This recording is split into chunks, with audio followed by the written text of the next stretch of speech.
This is the family humiliation everyone whispers about.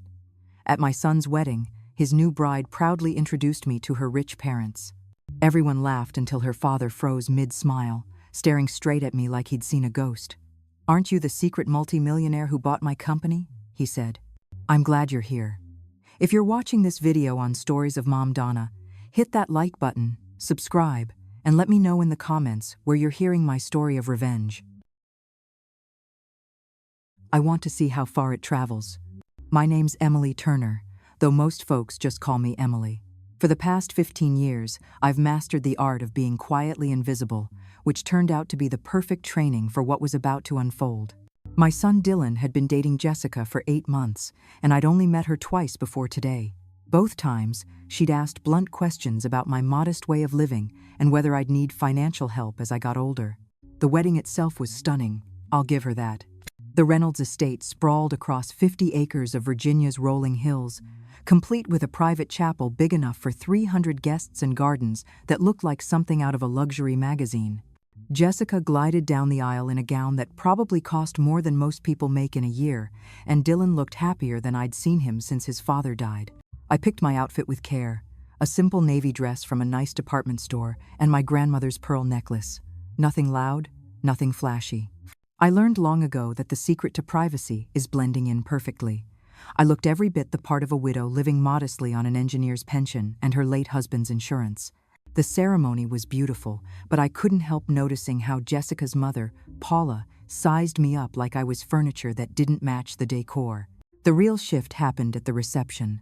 The Reynolds family had gone all out, a 12-piece orchestra, flowers enough to fill a florist's shop. I sat tucked in a corner, watching my 32-year-old son dance with his new wife, when Jessica approached with her parents. "Mom, Dad," she said in that syrupy tone that makes your skin crawl, "I want you to meet Dylan's mother." Then came the words that changed everything. Robert Reynolds locked eyes with me, his face tightening in shock. "Emily Turner," he murmured, and suddenly I wasn't invisible anymore. "Wait, aren't you the woman from the Reynolds Holdings acquisition board 3 years ago? Aren't you that mysterious investor who bought my company?" His words sliced through the chatter like glass. Jessica's face drained of color as she glanced between us, her smugness giving way to confusion. Paula's diamond bracelet caught the light as she touched her throat, and I could practically see the wheels turning behind her polished smile. The truth is, most people have no idea what real wealth looks like. They expect diamonds, designer labels, luxury cars, and showy gestures. They never suspect the woman in a well-made but simple dress who shops at regular stores and drives a dependable sedan. That's exactly what I've relied on for 15 years. It all began with an invention. My late husband, Thomas, created a tiny piece of tech that revolutionized cell phone battery life. We were both engineers, working at a tech firm in Austin back in the early 2000s. When Thomas finished his power management system in 2010, we thought it might help us retire comfortably. We never imagined we were sitting on a gold mine. We sold the patent in 2012 for $25 million. Dylan was 24 then, fresh out of grad school, full of dreams and drive. That same day, Thomas and I made a decision that shaped the next 13 years. We told Dylan we'd gotten a nice payout enough to live comfortably, nothing extravagant. He never questioned it, probably thought it was $1 million or $2 million tops. What he didn't know was that the $25 million was just the beginning. Thomas and I invested carefully. Conservative stocks first, then growth companies, real estate in up-and-coming areas, promising tech startups. Thomas had a knack for spotting undervalued gems before anyone else. By the time he passed away in 2020, our portfolio had ballooned to over $800 million. $800 million. The same fortune I used to acquire Reynolds Holdings 2 years after his death. The irony was exquisite. While Jessica pitied me for my simple life, I was the anonymous investor who had saved her father's company from collapse, the same company he nearly destroyed through reckless spending and debt. He thought he'd sold it to some faceless corporate group. That group was me. I didn't buy Reynolds Holdings out of spite. I bought it because, beneath Robert's chaos, the business had solid bones, good clients, strong employees, real potential. Under proper management, it thrived again. The man whose daughter had just labeled me the family embarrassment had been living off my decisions for the last 3 years. "I'm sorry," I said softly, meeting Robert's eyes. I think you're mistaking me for someone else. But we both knew he wasn't. But we both knew he wasn't. I could see the flicker of memory in his eyes, the image of that boardroom years ago where I sat silently as my attorneys handled the entire negotiation. Back then, he barely acknowledged me, assuming I was just someone's wife sitting in for appearances.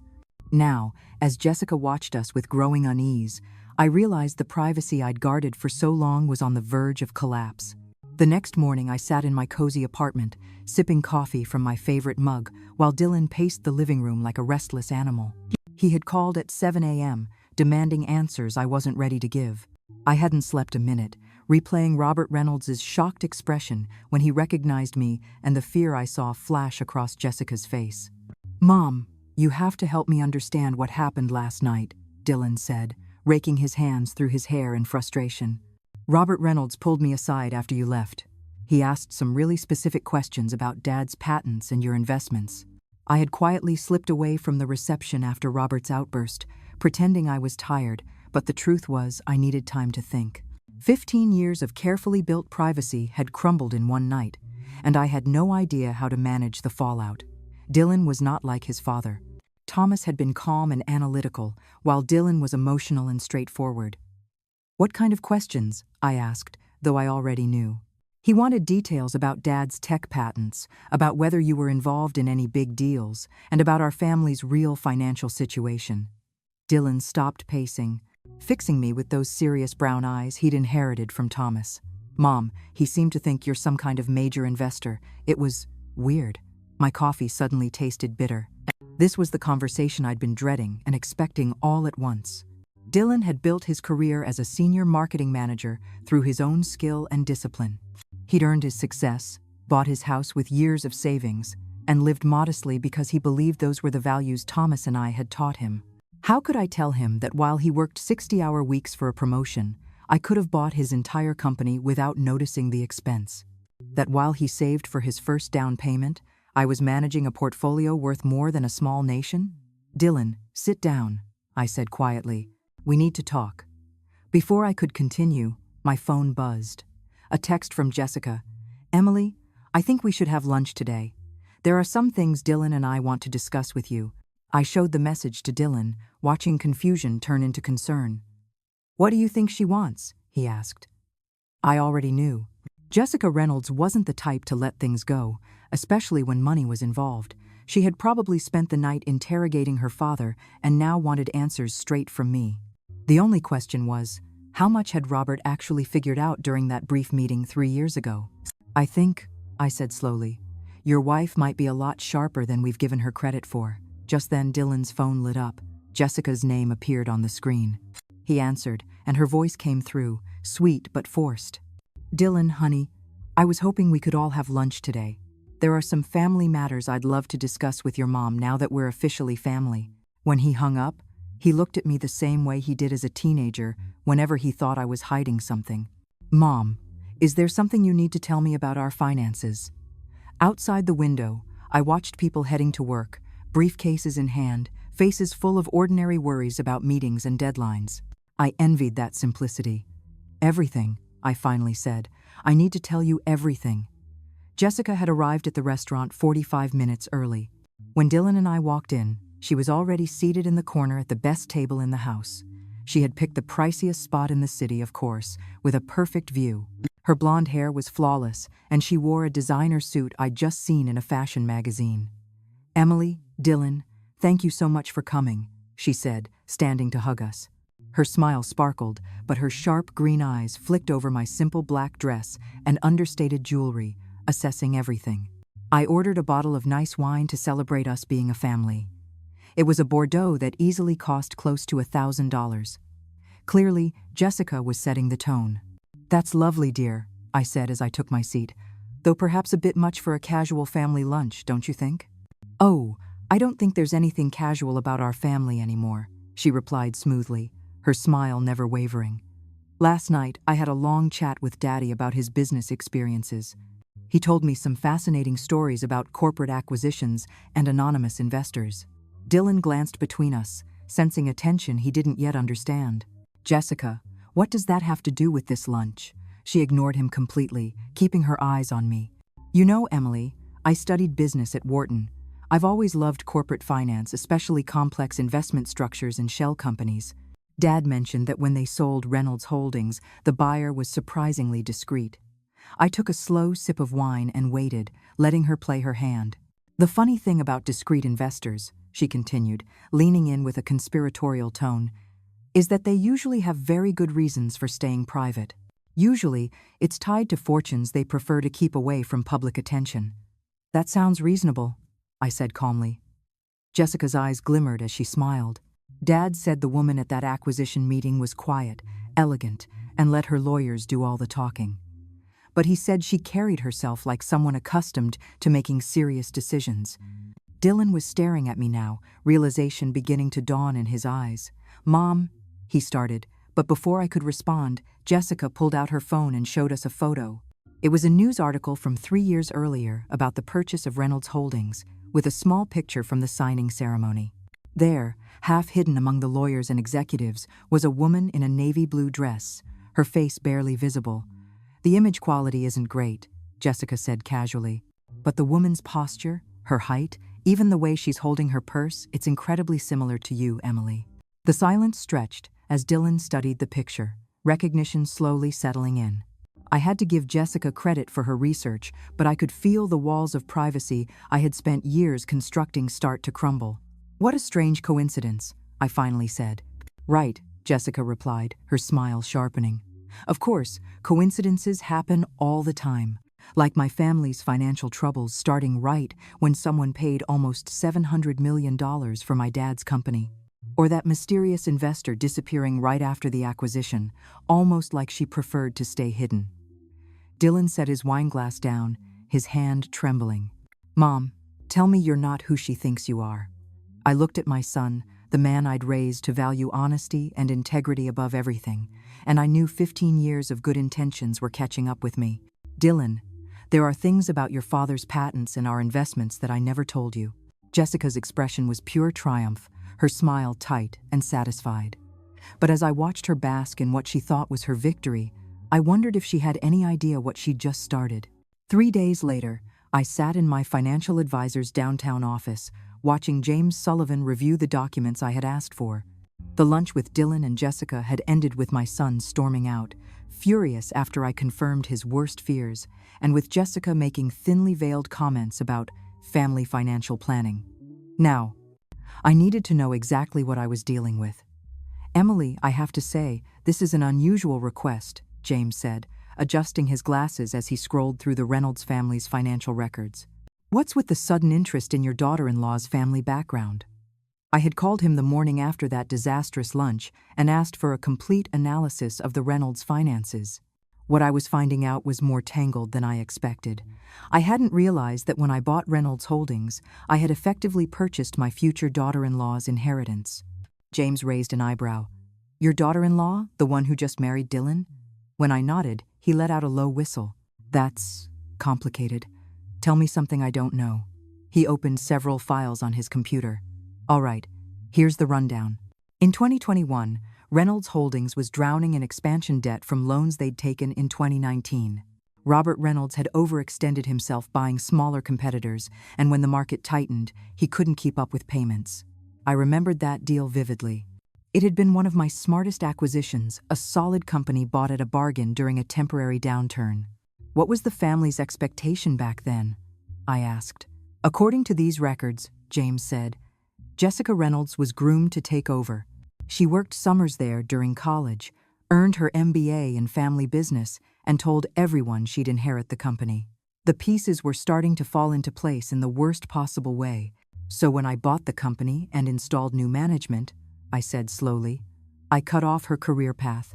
"More than that," James replied, opening another document, "you took away what she saw as her birthright."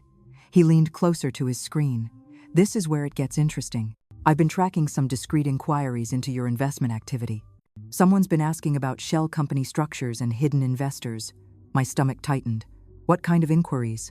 "Professional level ones," he said. "The sort that come from someone with both business knowledge and legal access." He turned his monitor toward me. "Emily, I think your daughter-in-law hired a private investigator." The words landed hard. 15 years of carefully layered protection could unravel fast if someone was determined enough. How vulnerable are we? I asked quietly. Depends how deep they dig. Your structures are strong, but not bulletproof. A serious investigation with legal backing could trace ownership to you eventually. I thought about Jessica's confident tone at lunch, how she'd presented her suspicions like a chess player, revealing her checkmate. What would you recommend? I asked. Honestly, get ahead of it. If she's trying to build a claim or guilt you into some kind of family obligation, you need to take control of the story before she does. James leaned back in his chair, thinking. But Emily, there's another issue. If this becomes public, it won't just affect you. Dylan's career could take a hit if people think his success is tied to hidden family wealth. That possibility hit me hard. Dylan had built his reputation through his own merit. If the truth got out, every promotion and achievement he'd earned could be questioned. The irony stung. I had hidden my fortune to protect him, and now that secret could destroy everything he'd worked for. There's one more thing, James added, opening a final document. The Reynolds family's finances were far more fragile than they appeared. They had been keeping up their lavish lifestyle with borrowed money, probably hoping Robert would land another big business deal or that Jessica would marry into wealth. And now, she believed she had. Exactly. But Emily, if she's planning to ask for financial help or get involved in your investments, you need to be ready. This is about to turn into more than a family misunderstanding. When I left James's office, I realized I was facing the same kind of choice Thomas and I had made 15 years ago, only now the stakes were much higher. This time, it wasn't just about protecting my son's independence. It was about keeping everything I had built from being turned against us. That night, I did something I hadn't done in months. I opened a bottle of fine wine Thomas and I had been saving, poured myself a generous glass, and spread 15 years of financial records across my dining table. If Jessica wanted to play detective, she was about to learn she'd picked the wrong opponent. The numbers told a story of patience and precision. Thomas and I hadn't just been lucky. We were disciplined, methodical. We studied every move, diversified carefully, and reinvested smartly. The initial $25 million had doubled by 2015, grown to $200 million by 2018, and by the time Thomas died, our net worth had passed $700 million. I'd only expanded it since then, but it wasn't just about the money. Over the years, I'd acquired substantial shares in multiple companies, secured licensing rights for 17 technologies, and invested in everything from clean energy to biotech. I wasn't just a wealthy widow. I was deeply embedded in innovation, in ways even James didn't fully know. My phone buzzed with a message from Dylan. Mom, Jessica and I want to come by tomorrow night. She has some ideas about how our family should handle all this new information. I almost laughed. Jessica had ideas. I could already guess. Something about trusts, family councils, or a collaborative approach to my money. What she didn't realize was that I'd been managing expectations and guarding my assets longer than she'd been alive. I pulled up the documents James had given me on the Reynolds finances. The picture was even uglier than I'd imagined. Their estate was mortgaged to 80% of its value. Their investment accounts nearly drained to maintain appearances, and they were drowning in personal debt backed by Robert's blind faith that another big break would come along. He thought he'd retired comfortably after selling his company, but the truth was messier. Most of his current income came from consulting gigs and board positions I had quietly arranged through Reynolds Holdings' new management. His entire lifestyle depended on me, though he didn't know it. I opened my laptop and started digging into Jessica's recent moves. If she'd hired a private investigator, there would be traces. What I uncovered was both impressive and alarming. Jessica had indeed hired a corporate asset tracing firm. She'd also reached out to a lawyer who specialized in family estate disputes. And most telling of all, she had opened several new lines of credit recently likely to finance her investigation, betting on a lucrative payoff once she found what she was looking for. She hadn't just married my son out of love. She had done it as an investment strategy. Maybe it was the wine, or maybe it was honesty finally catching up with me, but I couldn't deny it anymore. I'd spent 15 years playing the modest widow, letting people believe I lived comfortably but quietly, all while building something monumental in the shadows. But Jessica's little stunt at the wedding had changed everything. I wasn't just tired of being underestimated. I was finished with it.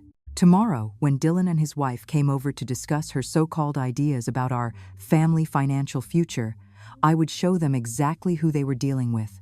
Because Emily Turner, the careful investor, was about to become Emily Turner, the strategist, and I'd been winning games for 15 years that no one else even realized they were playing. The next evening, Dylan and Jessica arrived at my apartment like diplomats entering a negotiation.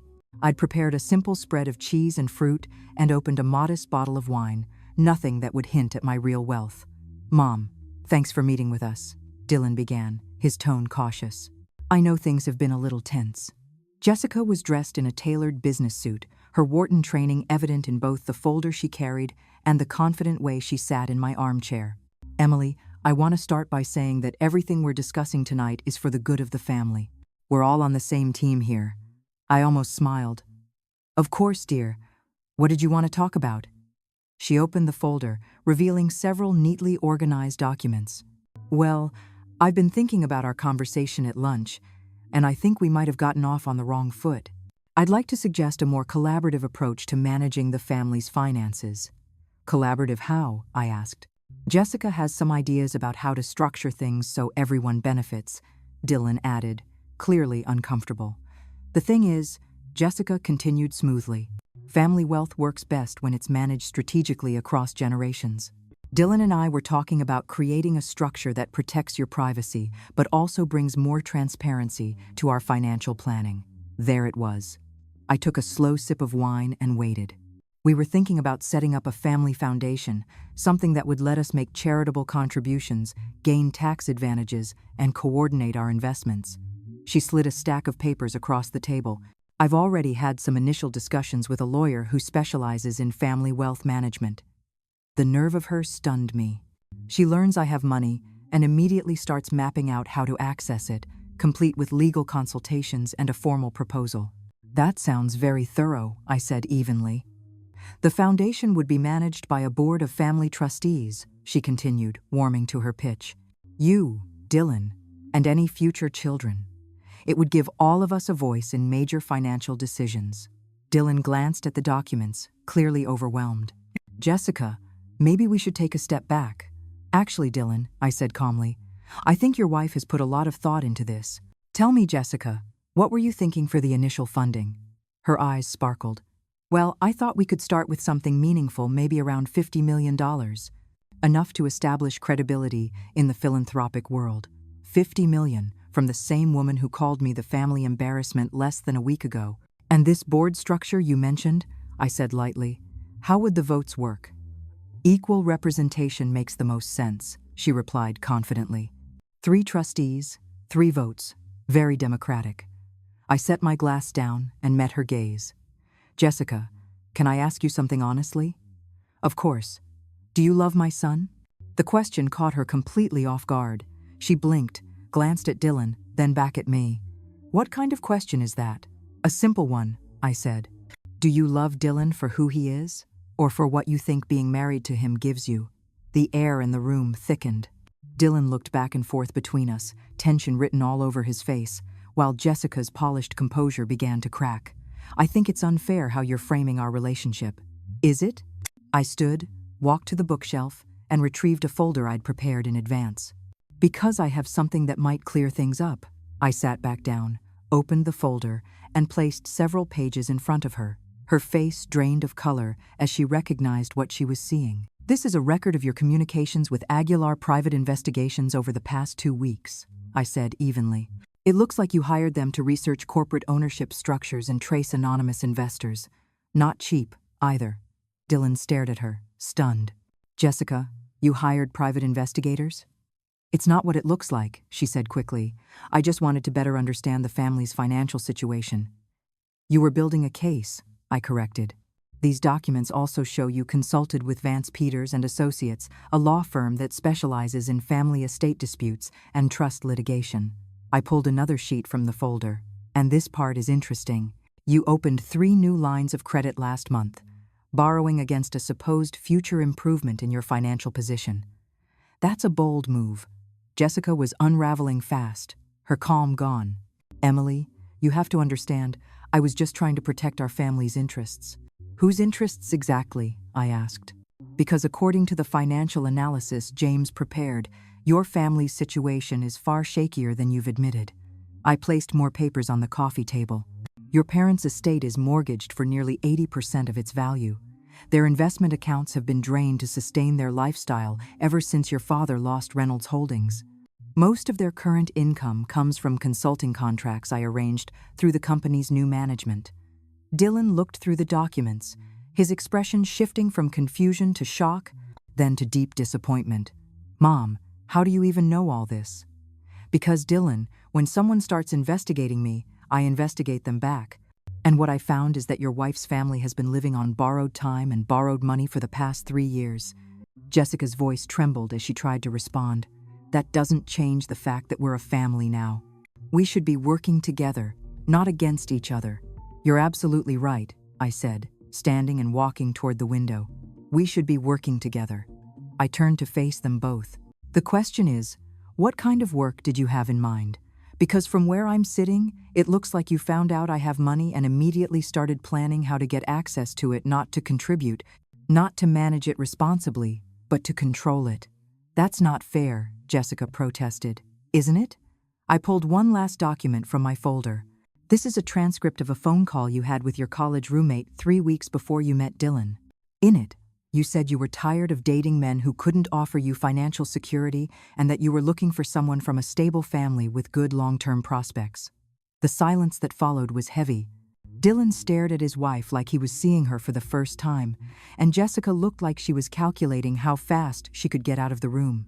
Dylan, I said softly, you need to ask yourself if the woman you married is really who you think she is. But even as the words left my mouth, I knew this was only the start. Jessica Reynolds wasn't the kind to surrender easily, and I had just shown her how much she stood to lose. So what happens now? Dylan asked quietly.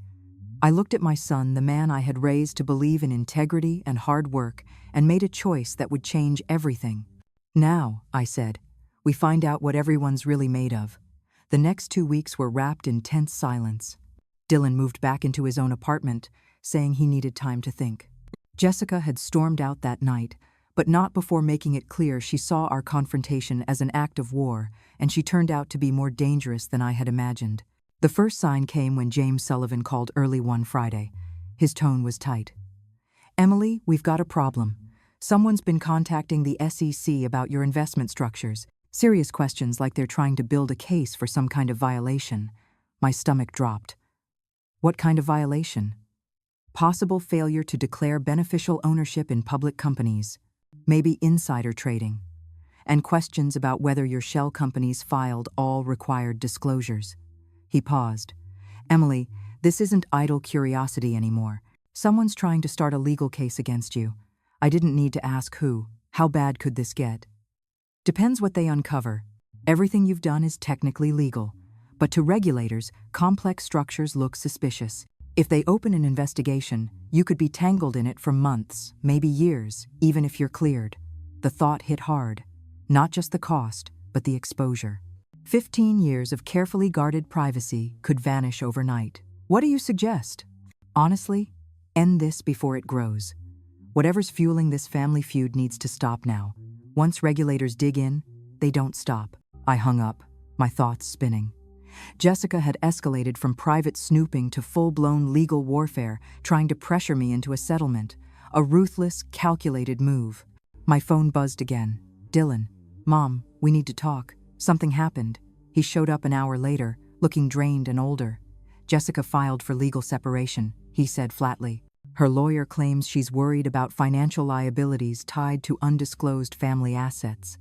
I almost admired her precision. By filing first, she'd protected herself legally and set up the next stage, a divorce negotiation. I'm sorry, Dylan. Are you? He shot back, his eyes filled with pain more than anger. Because it feels like you wanted this. Like you needed my marriage to fall apart just to prove a point. The words hit harder than I expected. Dylan, I never wanted your marriage to end. I just wanted you to see who she really was before it was too late. By wrecking her family's finances and treating her like a criminal, he snapped. Mom, I don't even know who you are anymore. The words stung, but I stayed steady. I'm the same woman who taught you to be honest, to earn your success through integrity, not through anyone's money. Yeah? And look how that turned out, he said bitterly. My wife's leaving me. Her family's broke. And my mom's some hidden millionaire who's been lying for 15 years.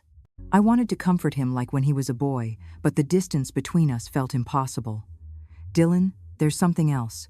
Jessica's filed complaints with federal agencies about my investments. She's trying to drag me into a public fight. He stared. What does that mean? It means this isn't over, it's just starting. And I need to know if you're with me, or if you're going to let her tear down everything I built to protect us. The silence was long and heavy. Finally, Dylan's expression softened just slightly. What do you want me to do? The meeting was set for Monday in James Sullivan's boardroom. It was me, Dylan, Jessica, her lawyer Mark Vance, and her parents, Robert and Paula Reynolds. The air was so tense it almost vibrated. Let's be clear about why we're here, Vance began, straightening his expensive suit. My client has evidence that Mrs.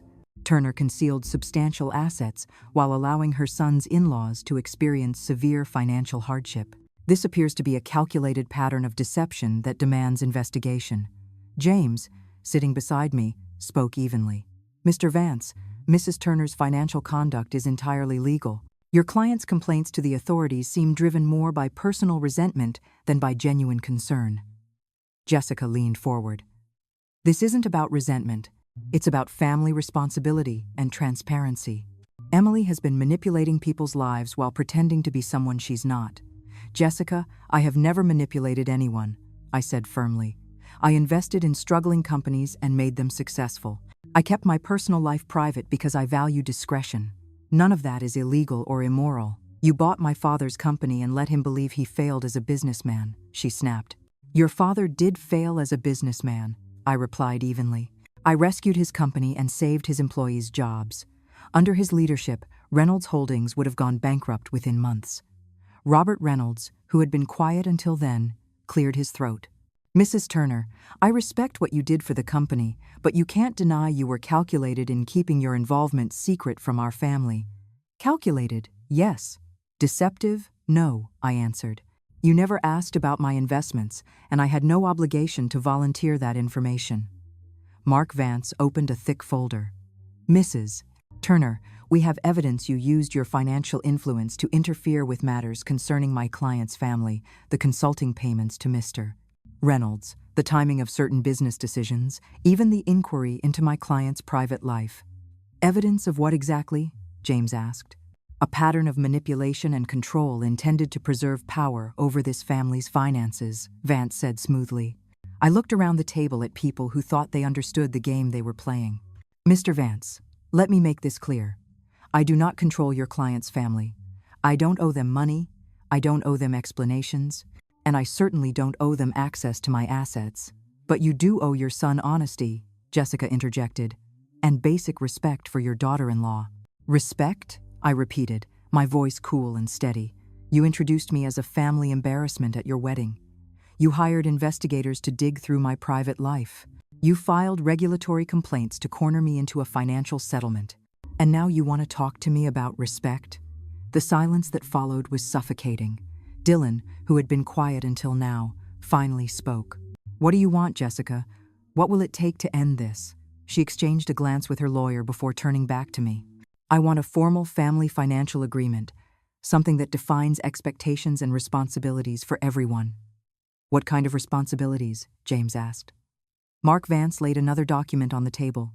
We're proposing a family trust with shared governance. Mrs. Turner would contribute approximately $15 million to be managed by a family council for the benefit of all members. I almost laughed at the nerve. So you expect me to hand over my money to a trust controlled by the same people who've been investigating me and filing complaints against me? We're asking for a fair structure that protects everyone's interests, Jessica replied. I stood and walked to the window, watching people on the street below, blissfully unaware of the battle unfolding 20 floors above them. I have a counteroffer, I said, turning back. Jessica, you have 72 hours to withdraw all regulatory complaints and stop all investigative activity. In exchange, I'll give you a settlement that lets you and your parents maintain your current lifestyle, no strings attached. What kind of settlement? Vance asked suspiciously. $5 million, a single payment. In return, you'll sign an agreement to never contact me or my son again. The room went silent. Dylan stared at me, stunned. "Mom, you can't be serious." But I was. I had just offered $5 million to remove toxicity from our lives forever, and by the look on everyone's faces, they realized I wasn't bluffing. $5 million? Jessica repeated slowly. To never speak to Dylan again? That's right. Mark Vance was already doing calculations in his head. $5 million was more than his client could ever hope to get from a lawsuit, and it came without the years of risk and public scrutiny. Mrs. Turner, that's an incredibly generous offer, he said carefully, but it seems more like an attempt to break up a marriage than to settle a dispute. Mr. Vance, that marriage was already broken, I replied. I'm simply offering to make the cleanup less painful. Dylan stood abruptly. Mom, stop. Both of you just stop. He looked around the room, his face twisted with disgust. This is insane. You're all sitting here negotiating the price of my marriage like it's some kind of business transaction. And isn't that exactly what it's been? I asked quietly. He turned to Jessica, his voice raw. Jessica, I need you to be honest. Did you marry me because you loved me, or because you thought I came from a family with money? The silence that followed lasted nearly a full minute. Dylan, that's not a fair question, she finally said. It's the only question that matters. I watched his face as he waited for an answer that never came. In that silence, 15 years of secrecy, strategy, and sacrifice came to a sharp point of clarity. $5 million, I said, looking straight at Jessica. And I'll make sure your parents keep their home and your father keeps his consulting role at Reynolds Holdings. You sign the agreement and walk away. And if I refuse? She asked. I smiled for the first time since this began a real smile. Then you get nothing. Your parents lose the house. Your father loses his job. And you'll spend the next several years buried in lawsuits that will cost you far more than you could ever hope to gain. Vance leaned toward her, whispering quickly, no doubt explaining what a disaster it would be to refuse. $5 million cash now versus years of expensive litigation and no guarantees. I need time to think about it, Jessica said. You have until noon tomorrow, I replied. After that, the offer disappears, and you'll face the full consequences of the complaints you filed. When the meeting ended, Dylan stayed behind. Mom, did you really just buy my freedom from my wife? No, sweetheart, I said softly. I just gave you the information you needed to make your own choice. He sat in silence for a while. And if she takes the money, then you'll know exactly who she is, and you can move on. And if she doesn't, you'll still know who she is, and I'll make sure she regrets ever trying to manipulate this family. Dylan looked at me with something between awe and unease. When did you become so ruthless? I thought for a moment. I think I always was, Dylan. I just never had a reason to show it. At 11:47 the next morning, Mark Vance called James Sullivan to accept the deal. By 5 o'clock, the papers were signed and the transfer was complete. Jessica took the $5 million and disappeared from our lives like she'd never existed. Dylan filed for divorce the next week, citing irreconcilable differences. 6 months later, he called me on a Sunday afternoon. Mom, I met someone. Her name's Sarah. She's a teacher, and she has no idea you're rich. How can you be sure? I asked. Because when I told her my mom lived in a nice apartment and drove a dependable car, she said it sounded like a woman who knows what matters. I smiled, feeling something inside me finally loosen after years of tension. She sounds perfect. When do I get to meet her? Next Sunday. But Mom, he added, when we have dinner, can you just be the mom who taught me to work hard and treat people right?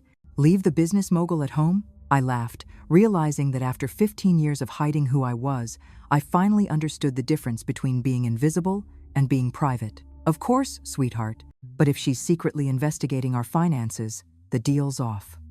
Deal, he said, and I could hear his smile through the phone.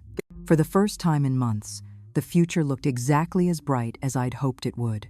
After everything, I realized my greatest wealth wasn't my investments or hidden accounts. It was the freedom to start over, to decide how I wanted to spend my time, energy, and name. For years, I'd lived in the shadows, afraid of the world seeing the truth about me. Now I understood that real power was in choosing how I wanted to be remembered. My first choice was simple. I sold the apartment I'd lived in for 15 years. It held too many ghosts, and moved to Santa Fe, a place that had always captivated me with its art and culture. There, nobody knew me as the millionaire widow, or the difficult mother-in-law. I was just Emily, a woman who liked browsing the farmer's market and chatting with local artists. I started a small, quiet cultural foundation. No press coverage, no plaques with my name on them. I called it the Thomas Fund, in honor of my husband. We help young engineers from Austin and Chicago who have great ideas but lack the resources to patent them. Watching kids from modest backgrounds present their prototypes at international expos gave me a joy no dividend check ever could. Eventually, the rumors about my wealth faded. In Santa Fe, people saw me as the lady who showed up to the 8 a.m. the service in a blue shawl and stayed after to hand out grocery bags to families in need. I liked that simplicity, that chosen kind of invisibility. My relationship with Dylan took time to heal, but it did. There were awkward dinners, long silences, and quiet reconciliations. When I finally met Sarah, I knew it had all been worth it. She hugged me like she'd known me forever, without a single question about money or business. She simply said, "Now I see where Dylan gets his way of really listening to people." That was the moment I knew my bond with my son, though tested, was strong again. That Christmas, for the first time in years, my home was filled with real laughter. No champagne-fueled comparisons, just cookies, cocoa, and terribly sung carols. Late that night, sitting by the glow of the tree, I thought about how much Thomas would have loved seeing our family free of masks. I won't lie, sometimes Jessica still crosses my mind. I'm sure with $5 million, she'll find a way to reinvent herself somewhere new, maybe with someone else to exploit. But that's not my burden anymore. I've learned I can't save everyone, and I don't have to carry people who only see me as a walking bank account. My days now are filled with simple pleasures, pottery classes, brunch with neighbors, and small trips to support community projects. I don't need bodyguards or armored cars. I need peace, and that's something money can't buy. Funny thing is, once I stopped hiding who I was, I stopped being afraid. I'm no longer scared of anyone discovering my fortune because I finally understand that my worth isn't defined by a number on a statement. It's defined by how I use what I have to make a difference, even a small one, in someone else's life. A few months ago, a young student who'd received a Thomas Fund scholarship came up to me with tears in his eyes. "Mrs. Emily, thank you. If it wasn't for you, I'd still be loading boxes in a warehouse." After years of chaos, peace didn't come in a single moment. It arrived slowly, quietly, like the sun warming frost off the windows. Santa Fe became more than just a refuge. It became a second beginning. My morning started with the smell of roasted coffee drifting from the corner cafe and the soft hum of the local artists setting up their stalls. I walked everywhere. It gave me time to think, to breathe, to be anonymous again, but this time, by choice. I rented a small adobe house with faded turquoise shutters and a view of the mountains that turned gold at sunset. It wasn't luxury, but it felt like freedom. I filled it with thrifted furniture, framed photos of Thomas and Dylan, and hand-woven blankets I bought from local artisans. Every object in that space told a story of resilience. Running the Thomas Fund gave my life new rhythm. Each week, I reviewed applications from young engineers whose ideas could change the world if someone simply believed in them. Some were brilliant, some were rough around the edges, but all of them reminded me of Thomas, the way he'd stay up late, tinkering with circuits, chasing perfection without realizing he'd already found purpose. One student, a soft-spoken girl from New Mexico Tech, built a solar water purification system from recycled parts. Another, a young man from Chicago, designed a drone to deliver medicine to remote areas. Watching their determination reminded me that power meant nothing if it didn't lift others. That realization became my compass. In town, people knew me as Miss Emily. They didn't care about my past or my bank account. They cared that I showed up for community dinners, that I helped plant the wildflower garden outside the library, that I remembered birthdays and baked too many pies. Somewhere along the way, I stopped checking my portfolio every morning. I stopped caring about market trends or quarterly growth. My wealth no longer lived in numbers, it lived in moments. Dylan and Sarah visited often. Seeing them laugh together without tension was healing in ways I hadn't expected. Sarah had an ease about her, a grounded warmth that filled every room. She taught at an elementary school, and sometimes she'd bring her students art projects for me to see. Dylan, meanwhile, had started teaching marketing at a community college. He said he'd finally found balance, something he'd never had in the corporate grind. One night after dinner, Dylan asked, Mom, do you ever miss it? The power, the strategy, the money moves? I thought for a moment. Sometimes, I admitted. But it's not the money I miss, it's the feeling of building something. Now I build differently. I build people. He smiled in a way that told me he understood. As spring turned to summer, I started attending pottery classes. My first pieces were lopsided, awkward, heavy-handed, just like my first attempts at starting over. But soon I learned that imperfections give character. I began to see beauty in what wasn't polished, in what carried the mark of a human hand. Every once in a while, someone from my old world tried to reach me, old investors, former colleagues, even journalists who still whispered about the reclusive millionaire widow. I never replied. They didn't understand that I had nothing to prove. One evening, as I closed the doors of the Thomas Fund office, I watched the sunset spill orange light across the desert and thought of Jessica. Somewhere out there, she was probably reinventing herself again, chasing a life that looked impressive but felt empty. For the first time, I didn't feel anger toward her, only pity. She'd never learn what I finally had, that peace is the rarest form of wealth. That night, I poured a glass of red wine and sat by the window with an old photo of Thomas and me in Austin. I whispered, "We did it, love. We built something that lasted." For the first time in decades, I slept without worry, without armor, without pretending to be invisible. Tomorrow, I'd be teaching a workshop for young women in STEM about resilience and self-worth. I had written one line at the top of my notes. Your worth isn't measured by what you have, but by what you're willing to give. And for the first time in years, I felt like I was exactly where I was meant to be. Fall arrived soft and golden, the kind of New Mexico autumn that smells like pinyon smoke and warm dust. By then, the Thomas Fund had grown into a small ecosystem of mentors, alumni, and startups that met in a converted warehouse near the rail yard. I kept a bulletin board by the door with Polaroids of every student we had ever helped. When I unlocked the office each morning, I would stop there, touch a photo, and say a quiet prayer that they would find the courage to keep going. Dylan and Sarah came down one weekend for the Harvest Festival. We walked the plaza, shared green chile stew, and listened to a trio play fiddle under the cottonwoods. Later that night, Dylan helped me string white lights around the patio while Sarah arranged cookies on a chipped blue platter I had bought at a yard sale. It felt like family the way I always hoped it would. Before bed, Dylan hugged me and said, "Mom, I am proud of the life you built."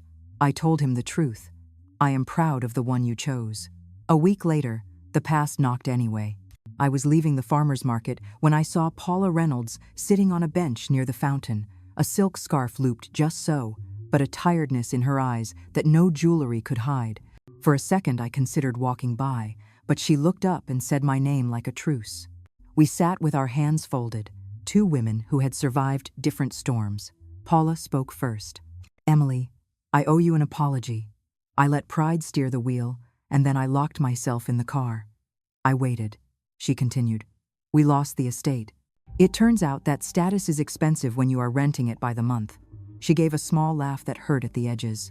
"Robert is consulting for a regional supplier. We live in a townhouse now.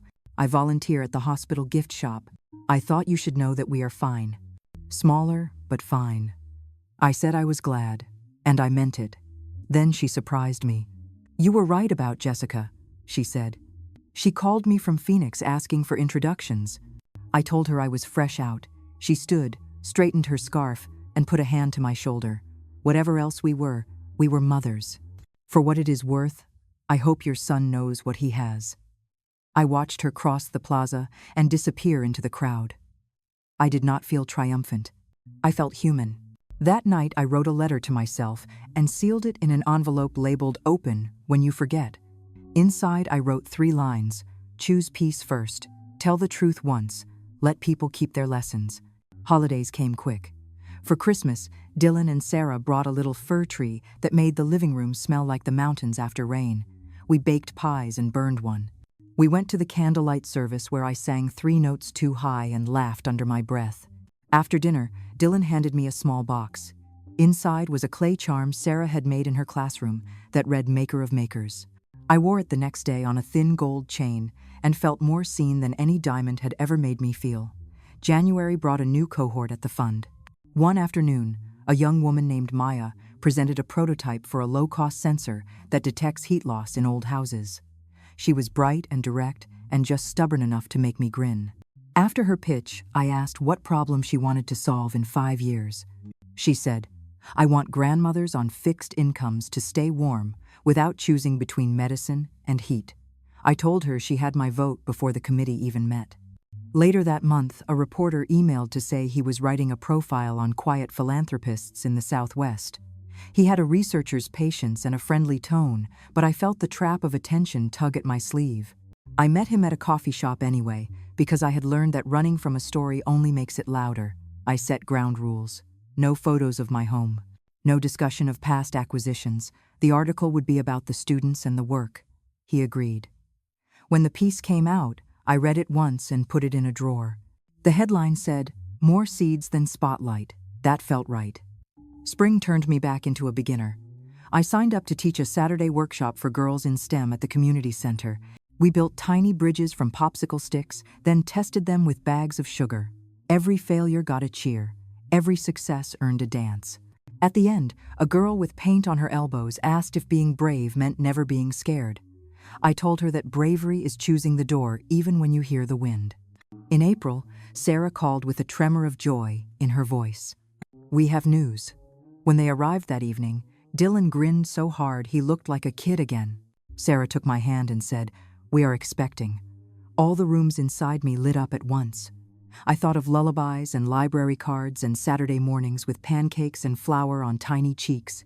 I thought of Thomas and how he would have stood in the doorway, arms crossed, smiling with his whole body. I asked if they wanted to share names. Sarah said, "If it is a girl, we are thinking Clara. If it is a boy, maybe Thomas." I cried like it was raining and the desert needed it. On a warm May morning, I drove out past the city line to a bit of land I had purchased years ago and never touched. There was nothing there but blue sky and brush and a single cottonwood holding court. I walked the fence line and tried to picture the future. I did not see a large house. I saw a porch, 2 rocking chairs, and a table long enough for neighbors. I saw a shed with a sign that read Tool Library. I saw a gate that stayed open. The architect I hired listened carefully while I talked about light and shade and the way sound travels in a home. When he asked my budget, I told him the truth. Enough to build something honest. Summer carried me back to Austin for a week. The fund hosted a small alumni gathering at a co-working space near campus. I stood in the back while they presented to each other. They did not know I was grading myself instead of them. Had I done what I set out to do? Afterward, a young engineer pressed a note into my hand. It read, "Your bet on me paid rent when the job would not. Your faith paid for the rest." I kept the note in my wallet next to a faded photo booth strip of Thomas and me, pretending to be serious but laughing anyway. On the flight home, I looked out over the desert and made a decision I had been circling for months. I called James. We set up a new governance plan for the fund that would outlive me. A rotating board of former scholars, an endowment with rules I could not bend later when sentiment tried to steer the ship. A clause that required community service from every grantee. When we were done, I felt the same lightness I had felt the day I taught Dylan how to ride a bike and then let go. Early fall brought a baby shower on my patio with paper lanterns and a bowl of lemonade so big it needed 2 hands. Neighbors came with casseroles. Sarah's colleagues brought books. Dylan tore open a gift and held up a tiny onesie that said "Future Problem Solver." He looked at me with a question in his eyes, the kind that does not require words. "Yes," I said, "always." The baby came on a cool October morning. They named him Thomas and called him Tom. When I held him for the first time, he gripped my finger like a promise. The room smelled like lavender and new beginnings. Dylan leaned close and whispered, "He is going to know you for you." I kissed Tom's soft hair and said, "That is all I have ever wanted." Life settled into a rhythm that felt earned. Tuesdays I taught. Thursdays I cooked. Sundays I sat in the third pew and said thank you for things I could not have planned if I tried. Sometimes I drove past the little plot of land at dusk and watched the sun lay itself down across the frame of the new house. It was not big and it was not loud, but it was full of welcome. One evening I took Tom there to watch the cranes fly home. He cooed at the changing sky while I told him a story about a woman who once hid in plain sight because she thought safety lived in shadows. She was wrong. Safety, I told him, starts when you stop apologizing for the light. Months later, I got another message I did not expect. Robert Reynolds had passed away. Paula sent a brief note and a program from the service. She added one line: "He knew what you did for the company. Thank you." I folded the program and placed it with my letter in the envelope labeled "Open when you forget." On the first anniversary of Tom's birth, we threw a small picnic behind the house that was now complete. Neighbors brought folding chairs. The girls from my workshop built a cardboard rocket and launched it with a bicycle pump while everyone counted down. When the rocket whooshed into the sky, Tom clapped and squealed, and Sarah lifted him high like an offering to all that is good. That night, after everyone had gone, Dylan and I sat on the steps and listened to the last cicada. He asked what I wanted for the years ahead. I said I wanted to learn every neighbor's first name. I wanted to play piano badly and joyfully. I wanted to leave behind tools, not trophies. He took my hand and said that sounded like a plan. Later, when the house was quiet, I walked the hallway, turned off the lights one by one, and paused at a framed photo of Thomas in his workshop. I told him what I tell myself when the past tries to swagger back in. We did not win by being richer or louder or meaner. We won by becoming unafraid. I went to bed with the window cracked open, the desert breathing in and out, and I thought about what remains when everything else has been spent. Not the headlines, not the numbers, not the grudges. What remains is the work you do with your hands and the love you carry in them.